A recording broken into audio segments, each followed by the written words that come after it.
You're listening to Behind the Deal, a Central Commercial Group podcast, helping California businesses through the whole process of commercial real estate. Welcome to Behind the Deal, where we dive into the world of commercial real estate with top experts, insiders, and innovators shaping the industry. I'm your host, Ethan Bronson, and today we have all of our team members here, and we're going to be introducing everyone and asking just a few commercial real estate questions. Today, we are here at ACI Jet Center. We want to thank them for allowing us to shoot our first episode here today.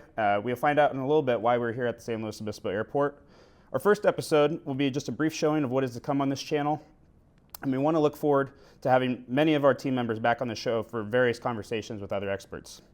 Hank started Central Commercial Group on the Central Coast of California in 2008 and has simply been off to the races since.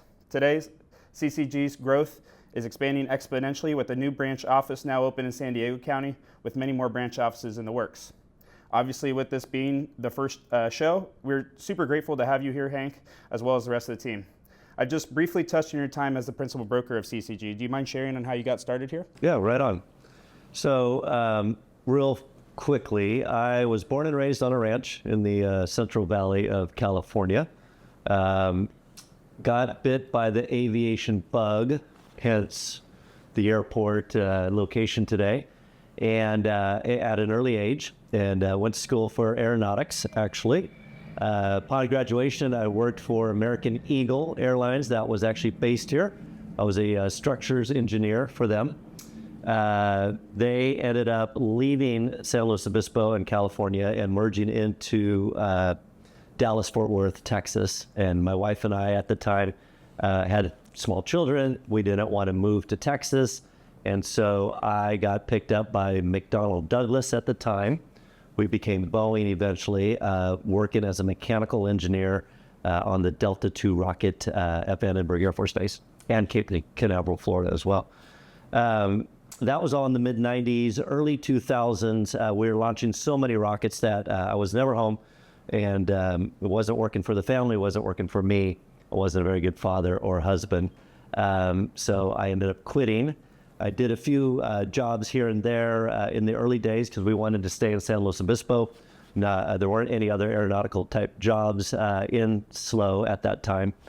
And so I did mortgages for a handful of, for 2 or 3 years, worked as a civil engineer for about a year until eventually a buddy of mine who was a very large developer in this area, especially in the early 2000s, approached me and said, you know, Hank, we could use a good commercial real estate broker in this town.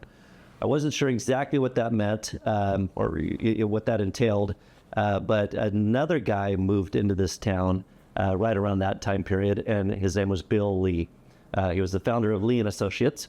They're a national mortgage, not a mortgage, but a commercial brokerage in the nation here, and he became my partner. So Bill taught me commercial real estate. I brought my relationships with my good friends that were developers, and that was in the early 2000s, I think around 2006 or 7, maybe 8, I think you said, right around that time frame. And so I worked for Lee and Associates for a handful of years until Bill actually ended up fully retiring. And at that point, I think my entrepreneurial aptitude that I think a lot of farmers have kicked in, and I decided to start my own company. So Central Commercial Group was born right around that time frame, 2010-ish, maybe 2009, right around there, and just started doing commercial real estate. Did a lot of leasing, had a few listings for sale.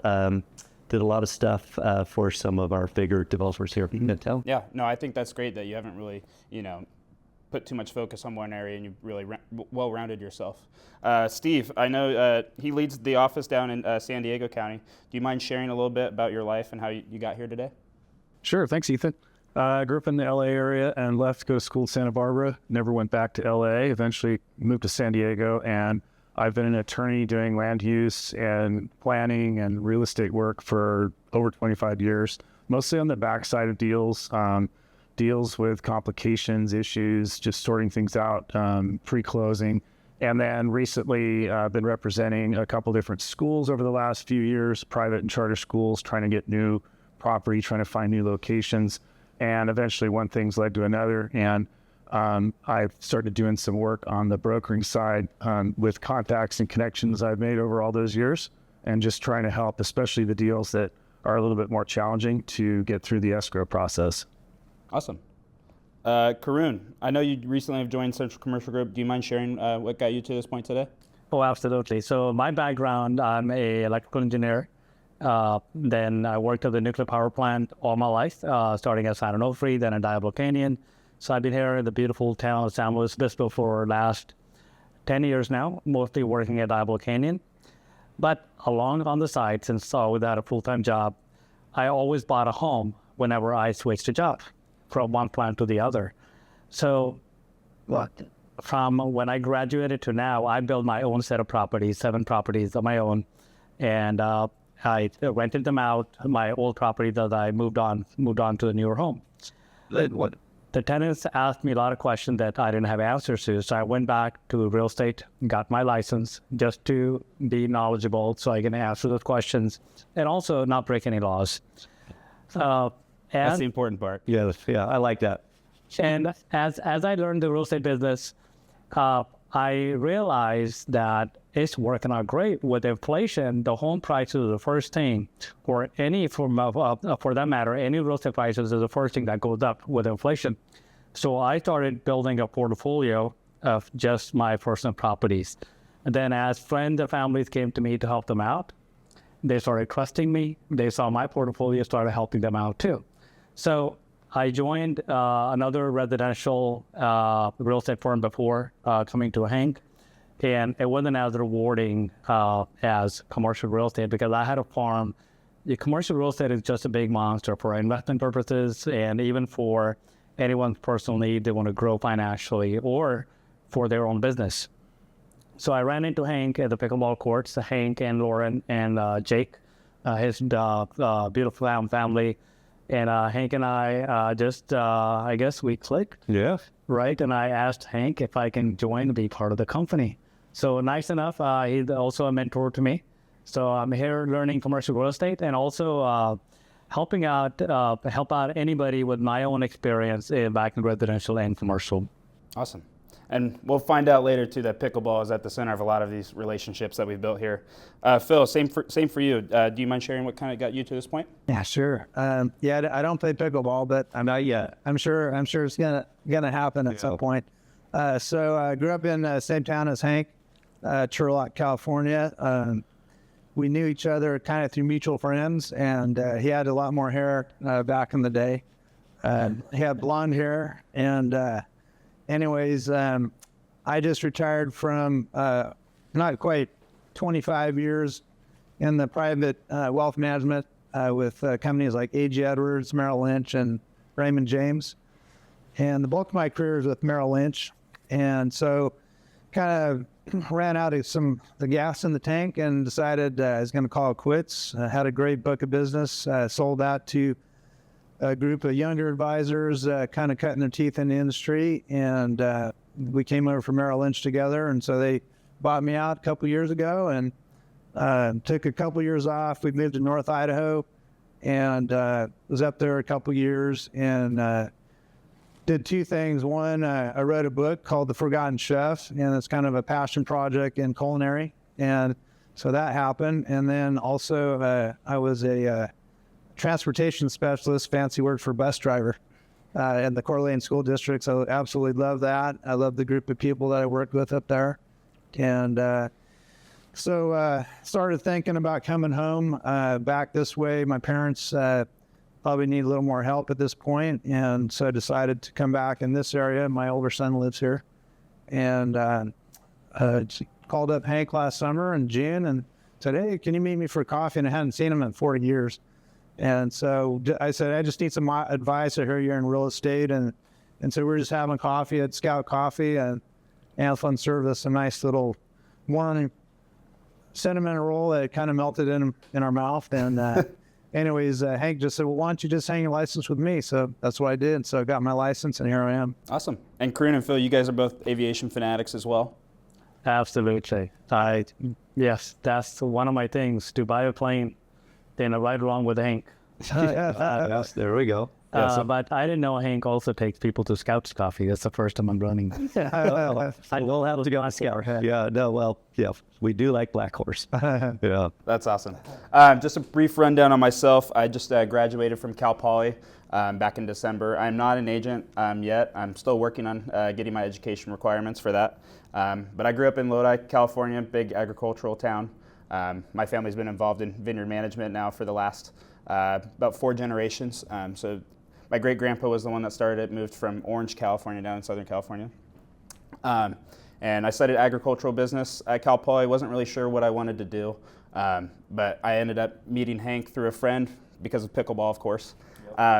And we hit it off right off the bat, and now I'm running the social media for CCG as well as now the host of this episode. But yeah, I'm excited. And many more episodes. Yes, and many more episodes to come. But yeah, I love talking about agricultural, the wine industry. I'm studying to become a sommelier. I've already got a couple of the levels hit. Still working my way up. But yeah, that's a little bit about myself. Here in a second, we're going to be talking about a little bit more about real estate. We want to take a moment to give a huge thank you to ACI Jet in San Luis Obispo for allowing us to use their amenities today. Their hospitality and top-tier facilities made it the perfect spot to sit down and have a great conversation. If you're ever flying through the Central Coast, ACI Jet is the place to go for first-class service and a seamless experience. Thanks again to the team at ACI Jet. We truly appreciate it.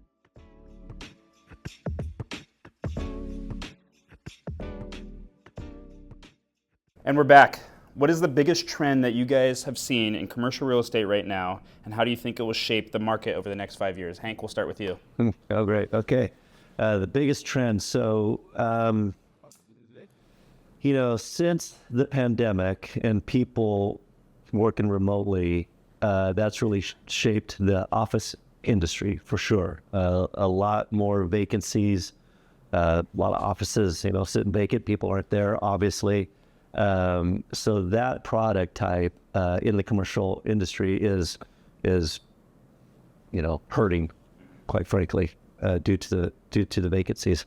Seems like there's some trends of people coming back and companies asking people to come back.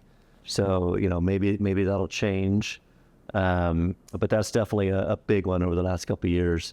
Another segment of commercial real estate that I've noticed that's expanding, specifically here in San Luis Obispo or the Central Coast, is the availability of warehouse space.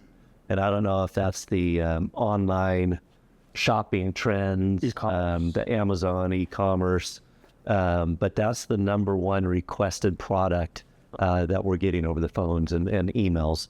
People looking for vacancies or space in warehouses. Specifically local, we have a lot of builders, a lot of professional, plumbers, subcontractor types. And a lot of those guys are looking for the 2,000 to 3,000 square feet of warehouse with a little office space up front called flex space, perhaps a yard. That's very much in demand these days as well. So those are the two biggies that I'm seeing currently. In terms of office spaces, I know you're kind of looking back at the last 5 years. How do you think you're thinking optimistically that's going to change over the next 5 years, or even longer out in the 10, 15-year range? I think so. I mean, I feel, and I could be wrong, but maybe it's just based on my personality, but I like being around people.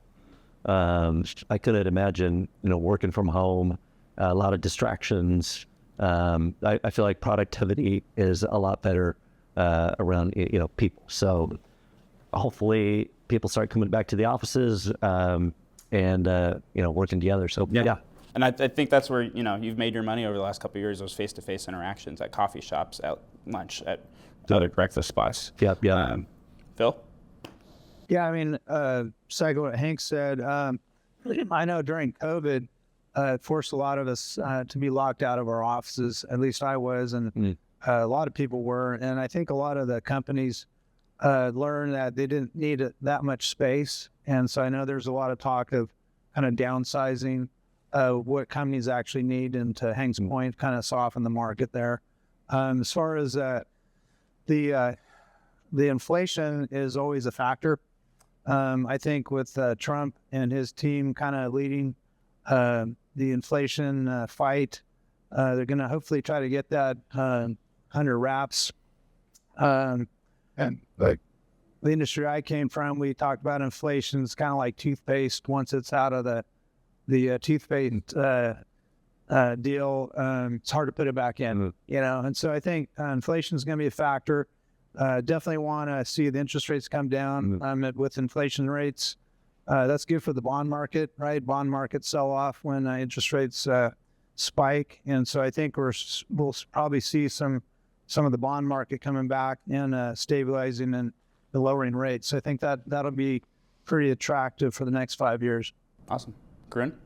Yeah, I totally agree with Hank, but building upon on that office space transformation, one of the biggest market for those is converting into residential, because there's a big need, and the residential space the land being so expensive these days in a small city like even San Luis Obispo. You can imagine going to the Bay Area or Southern California, LA, Orange County. I mean, the space is really hard to find to not only build on, but just to even share. So converting those office spaces into residential, I think, is what's going to be the plan going forward in the next 5 years. You saw that a lot in the news over the last 3 years, especially in San Francisco, where they were converting office space to apartments. So it'd be fascinating to kind of see how that changes. Steve? Yeah, thanks, Ethan.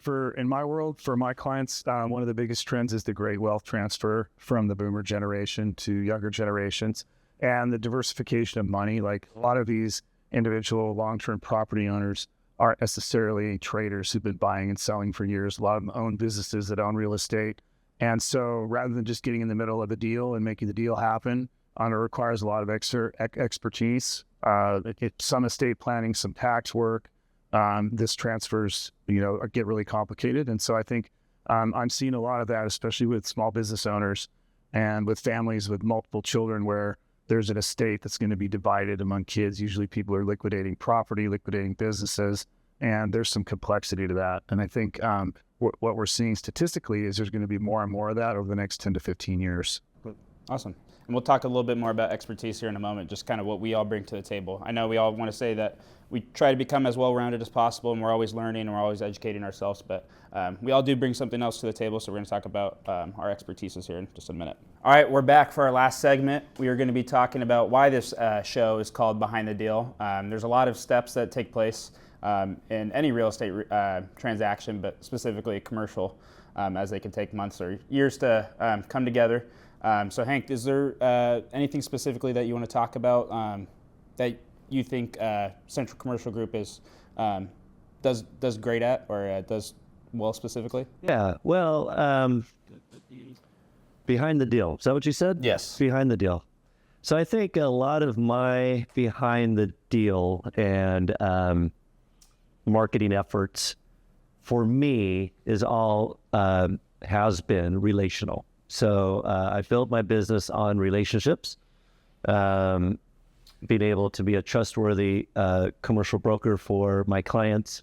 I really enjoy people, and I really enjoy my clients. And I think my number one way of doing that would be is having coffee. I think we talked about that earlier. I love to meet clients over at Black Horse or Scout Coffee, over coffee, and spend an hour or so getting to know who they are. I enjoy that, and then typically that then leads into their desires to rent a building or sell a building or buy purchase a building. So that's typically where my behind the deal starts, is personally with relationships with my clients. Awesome. And I know that kind of goes against, us recording something right now. Yeah, this is all new for me. But I think the purpose of this is to get your name out there, get Central Commercial Group's name out there, so that we are able to walk you through every step. Does anybody else have anything to add to that? Well, and I was just going to say real quick, this is a newer world, right? So I've been doing this for 18 years or so, and, having it based on relationships solely lasted for a long time, but, now we're in the digital age, and it's about time we step up the game. And so, thank you for for doing this. Oh, thank you. Thank you. It's very exciting stuff. Yeah, guys. I think this team brings a lot of synergy, right? We all bring something special to the table. For example, Phil is a numbers guy, right? Anything you want to know about numbers, finance, if it makes sense, right? Investment or needs or whatever, we go to Phil, we ask numbers, and he'll tell us, hey, no, not the right time, or a great deal, go for it. And then Steve right here, right, if you have a zoning to look at, he can flip through zonings, papers, anything has to do with law. He's going to help us, right? And I'm going to take that same deal to the county, make sure the zoning makes sense, how to get permits, how to change the zoning, whatever it takes to make a sense of the deal. So we all work hand in hand. We're not going to just leave our client or customer hanging. We're going to work with them hand to hand, make sure the deal is sealed. Yeah, love that. Well, Steve, you're kind of in the middle of a lot of that right now as well in one of your transactions. Yeah, for sure. One of the things we talk about a lot is that question, not how, but who. And the who has gotten more complicated over the years with deals because there's so many people that have to be involved adding expertise. And I think we kind of view it to represent our clients effectively. We have to go out and find other people. Besides the synergy of this team, there's a lot of other people that need to be involved. And most people don't have all those connections. It's not what they're doing every day. But we have to bring anybody and everybody to the table to get a deal to the end date. And that's what we're all about. Yeah. And I think behind the deal for me is just, working as a team, like you guys stated. Building relationships was so key in the business I came from. And just building trust was huge.